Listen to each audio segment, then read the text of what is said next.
各位朋友，今天我们要谈的主题可能会彻底改变您对养生的理解。古人说，人之三宝，精、气、神，其中的气是维持生命最根本的能量。气充足，身体自然有抵抗力；气不足，再多补药也难以真正健康。这不是虚无缥缈的观念。在我30多年的内科行一经验里，看过太多长辈辛苦存钱买昂贵的补品，或是跟着潮流尝试各种偏方，最后效果有限。真正懂得养生的人，清代的一书医学纲目出编，开篇就写道：气聚则生，气壮则康，气衰则弱，气散则亡。这句话道尽了人生的起承转合。今天这一集，我会和大家分享古人总结的16条养气古法，它们看似古老，其实完全符合现代人的健康需求。只要能真正理解并实践，就能延缓衰老，增强免疫，让身。在开始之前，请您现在就订阅并开启小铃铛。如果觉得内容有帮助，请在留言区输入1；如果觉得没有帮助，请输入0。您的参与会帮助我知道哪些主题最值得继续深。我也承诺在影片最后会送上一个简单的小秘诀，让您把养气落实在每天的生活里。那么接下来，让我们从第1条古法开始。为什么古人说谨言养神，而这集我们的健康细析？朋友们，古人常说谨言养神，为什么一句话竟能与健康紧紧相连？其实这里的神指的是我们的精神与意识。在中医里，神被比喻为君主之官，也就是国家的君王。国家要安稳，君王必须清明，身体要健康，精神就必须安定。很多长辈常觉得话多只是习惯，顶多招来一些是非。其实不然。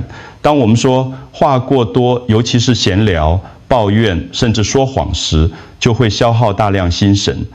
古籍里有句话：口开则神散，舌动则祸生。意思就是，若言语不谨慎，不但损耗精神，还容易惹来不必要的麻烦与困扰。久而久之，心神耗散，身体自然受到影响。在临床中，我见过不少长者常因焦虑、失眠来就诊，追根究底，往往与心神不守有关。言语太多，情绪容易受牵动，脑子无法安静，自律神经长，期处于紧绷状态，血压、心率也因此波动，这些都是神不安最直接的反应。那么，如何做到谨言养神呢？第一，减少无谓的争辩与闲谈，多留些安静给自己，心神才有机会沉淀。第二，尽量说真话、好话，诚恳语、善意的言语，不会耗散，反而能滋养内心。第三，养成静心的习惯，例如每日找一段时间，不说话，不滑手机，单纯坐下来呼吸。这就像让君王休养生息，才能更好地管理身体这个国家。朋友们，真正懂得养生的人，不只是吃得对、动得对，更是心神安定。当我们少说一点，静下心来，精神就会更专注，气血也能更调和。那么养神之后，下一步要保养的又是什么呢？古人提醒我们必喜养心，这又代表什么含义呢？朋友们，古人说必喜养心，听起来好像有些矛盾。喜不是好事吗？为什么要避？其实中医讲的喜病不是日常的快乐，而是大喜狂喜，也就是过度失控的情绪波动。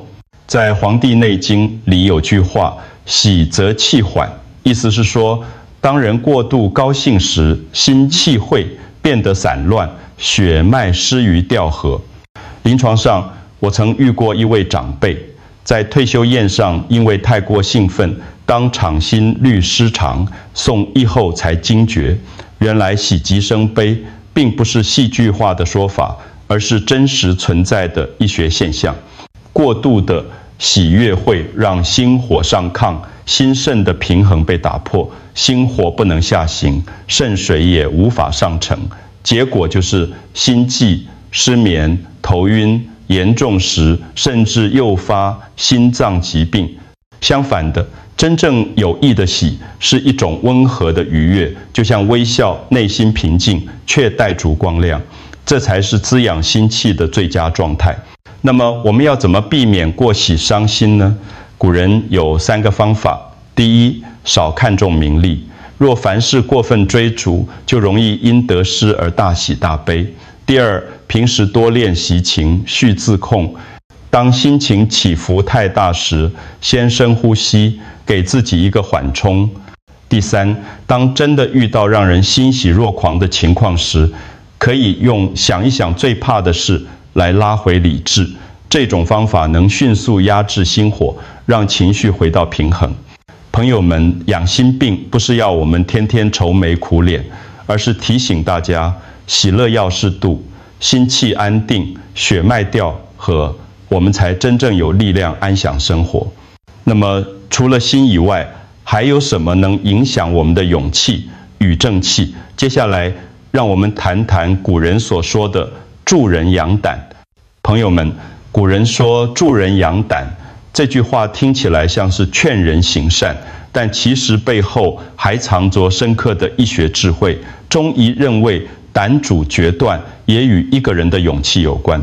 如果一个人常常自私自利、斤斤计较，内心就容易胆怯，做事犹豫，甚至夜晚多梦，睡眠不安。反之，当一个人心怀大众，乐于助人，他的胆气就会更加充盈，做事自然、果断而安稳。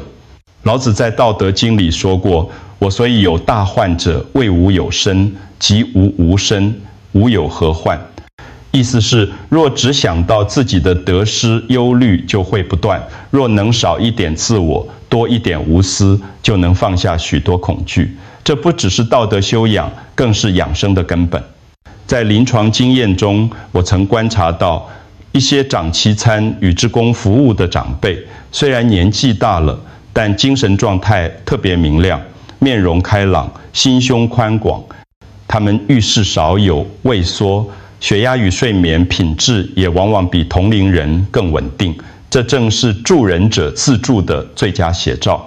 要做到助人养胆，其实并不需要惊天动地的大善举，从生活中的小事开始，一句安慰的话，一个主动的帮忙，一点时间陪伴需要的人，这些看似微不足道的小举动，能让我们的心胸变得宽广，胆气也在不知不觉中得到滋养。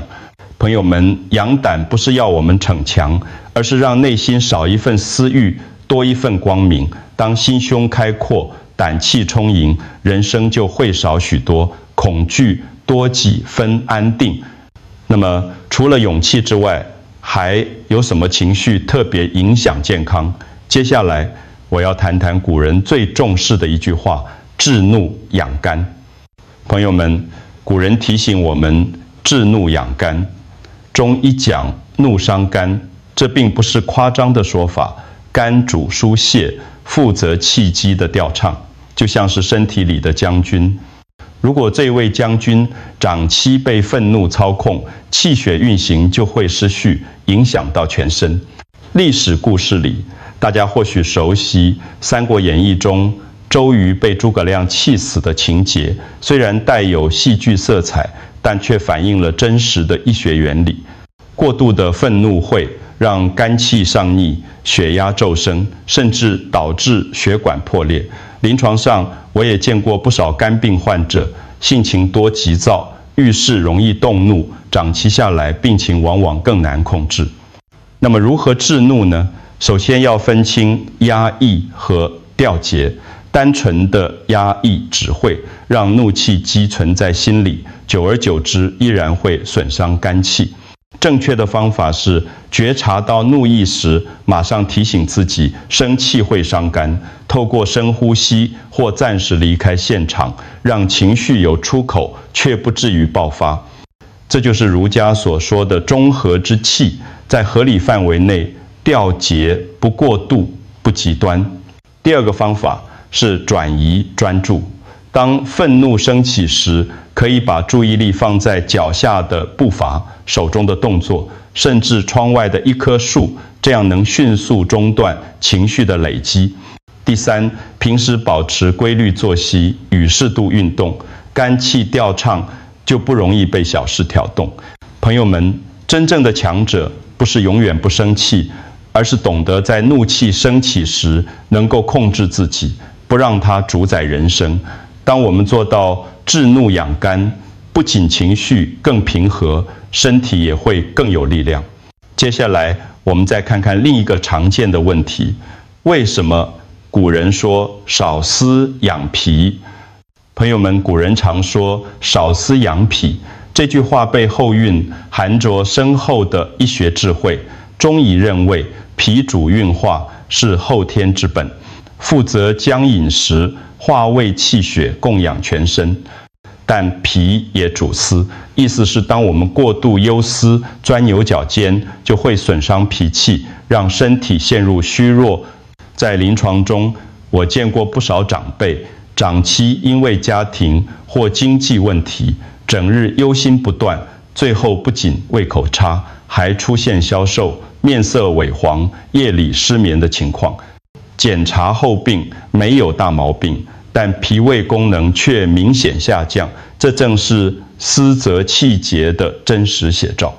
那么，我们该如何做到少思呢？第一，要懂得转念，事情不可能事事顺心，若总往最坏处想，只会让自己更沉重。学会在困境中寻找可行的解决之道，能让心情轻松许多。第二，培养专注。当心思过于纷乱，可以透过简单的阅读、书写，甚至打扫环境，把注意力从乱想拉回到具体的事情上。第三，保持心胸宽广，多与人交流，分享困惑，就不容易困在死胡同里。朋友们，脾胃就像家里的厨房，若经常堵塞，自然无法好好运作。当我们减少无谓的忧思，脾气就能调和，食欲改善，气血也会更旺盛。那么，除了心思、饮食习惯，对脾胃的影响同样重要。接下来，我们就来谈谈古人提出的清淡养胃。朋友们，古人说清淡养胃，在养生16法中，这一条与我们的日常生活最为密切。中医认胃为水，谷之海，是后天气血的来源。若饮食过于油腻厚重，就会给胃带来沉重的负担，使运化功能受阻，久而久之，百病由此而生。在临床经验里，我常见到一些长辈爱吃大鱼大肉或是重盐重辣的料理，刚开始只是觉得消化不良，时间久了就会出现胃胀、泛酸，甚至血压与血糖也跟着波动。这并不是单纯的肠胃问题，而是整个代谢系统都被拖累。那么，如何做到清淡？第一，少盐少油，避免过多的加工食品。这些食物虽然方便，但对胃气伤害最大。第二，合理搭配，粗细良节，和多吃新鲜蔬果与时令食材，让胃得到均衡而轻松的运作。第三，7分饱刚刚好。吃得过多，即便是清淡的食物，也会增加胃的负担。此外，饮食不仅影响胃，还会影响到心情。很多研究都证实，肠胃健康与情绪状态密切相关。胃气和顺，整个人就更有精神；胃气郁滞，容易感到烦躁与疲倦。这就是为什么古人把清淡是胃最基本的养生法门。朋友们，饮食养生不在于山珍海味，而在于懂得适可而止。当我们愿意为胃减轻负担，身体就会回报我们更多的能量。那么除了饮食，古人还提出另一个有趣的方法，常腌养肾，这又是什么意思呢？朋友们，古人说常腌养肾这句话听起来简单，其实蕴含深厚的智慧。肾为先天之本，与寿命活力息息相关。肾气充足，精力旺盛，思维清晰，衰老也会延缓。若肾气不足，便会出现腰膝酸软、耳鸣健忘、精神萎靡等问题。那么常咽是什么意思？这里指的是吞咽口中津液，也就是我们常说的唾液。中医认为，津液是肾之液，乃人体最宝贵的水谷精华，经过口腔的生津运化，若能细细咽下，便能滋养肾精，强化肾气。这就是为什么古代养生家常提到津津郁液，三咽入丹田。如何培养津液？第一，每天早晚可轻轻叩齿，让上下牙齿互相轻敲数10次，再用舌头在牙啃、口腔内侧缓慢转动，这样能迅速分泌津液。第二，养成细嚼慢咽的习惯，因为咀嚼本身就能激发津液生成。第三，避免过度辛辣、燥热食物，这些容易损伤津液，使口乾舌燥。值得注意的是，津液要细咽，不可一次急吞。古人建议分3口，缓缓送入下腹丹田，这样才能真正与肾精相合，化胃肾气，进一步提升体内元气。在我30多年的行医经验里，很多长辈觉得肾虚一定要靠药补，其实日常的自我调养同样重要。若能每天持之以恒地练习常咽，再配合良好的作息，肾气自然会一天天充盈。朋友们，养肾不是一朝一夕的事，而是一个长久的积累。当肾气足了，身体就像大树，根基稳固，不怕风雨。接下来我要和您谈谈另一个极为关键的方法——深呼吸养肺。朋友们，古人提出深呼吸养肺，肺为气之主，是我们与天地交换能量的枢纽。若肺气充盈，呼吸顺畅，则全身获得充分氧气与能量，精神自然清朗。若肺气虚弱，则容易气短、咳嗽、乏力，抵抗力也会下降。所谓深呼吸病，非仅仅加大呼吸的幅度，而是要求呼吸做到深、细、长。深是气息能达到下腹丹田，细是气息平稳而不急促，长是呼吸延绵不断，像溪水缓缓流淌。这样的呼吸方式能让肺部得到充分锻炼，同时带动全身气血流畅。那么如何实践呢？第一，采用腹式呼吸，吸气时腹部微微鼓起，呼气时腹部自然收回，这样能增加肺活量，减轻胸腔压力。第二，保持节奏，不要急促，每天抽出10分钟安静坐下，闭口用鼻吸气、鼻呼气，渐渐就能养成习惯。第三，环境要清新，空气混浊或烟尘过多都会损伤肺气。在临床观察中，我常发现有些患者虽无大病，但长其胸闷气短，原因就是呼吸浅而急。当我教他们练习深呼吸后，仅几周，精神面貌就有明显改善，睡眠质量也随之提高。这就是肺气调和带来的力量。朋友们，肺就像一扇门，连接着我们的内在与外在。当呼吸生长，气血自然流畅，五脏六腑都能得到滋养。接下来我要谈的是多动养骨，这是支持我们行走一生的重要根基。朋友们，养气的最后一法就是多动养骨。古人常说筋长1寸，寿延10年，意思是我们的骨骼与关节若能保持灵活，整个身体就能通畅，气血也能循环得更顺畅。反之，如果骨头僵硬，关节不灵活，就像门轴生锈，一推就嘎吱作响，不仅行动困难，还容易诱发跌倒与慢性病。很多长辈会误以为养生就是静坐不动，其实正好相反，生命在于运动适度，活动能让骨骼更强壮，气血更有力。当我们每天肯走一走，伸一伸，哪怕只是晨起的10分钟快走，或在家里做做简单的舒展操，都能唤醒沉睡的骨气，避免骨质疏松与僵硬。关键不在于做多少，而在于持之以恒。在我30多年的诊间观察里，那些晚年依然健步如飞的长者，无一不是天天动的人。他们没有花很多钱补品，也没有靠神奇偏方，而是靠每天持续的走路、伸展、劳作，把骨气养得扎实，这才是真正有效、最可靠的养生之道。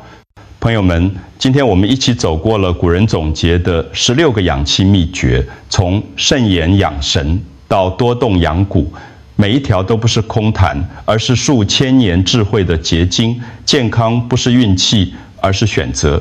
当我们懂得管理情绪、调整心态、保持清淡饮食，再加上规律运动，身体自然会回报我们一份长久的安稳。在这里，我答应过要送上一个小秘诀，每天睡前不妨做3分钟的深呼吸，再加上轻柔的肢体伸展，这能让气息归于平和，骨骼得到放松，帮助您安然入睡，也是延年益寿的小方法。如果您觉得今天的分享对您有帮助，请订阅频道并分享给家人朋友，让更多人受益。也许您的转发就能帮助另一个家庭避免遗憾。最后要提醒，本影片仅供健康资讯参考，不能取代专业诊断与治疗。若您有慢性病或正在服药，务必与专科医师或营养师讨论最合适的做法。祝福您与家人精神饱满，骨健身安，健康长寿。我们下次再见。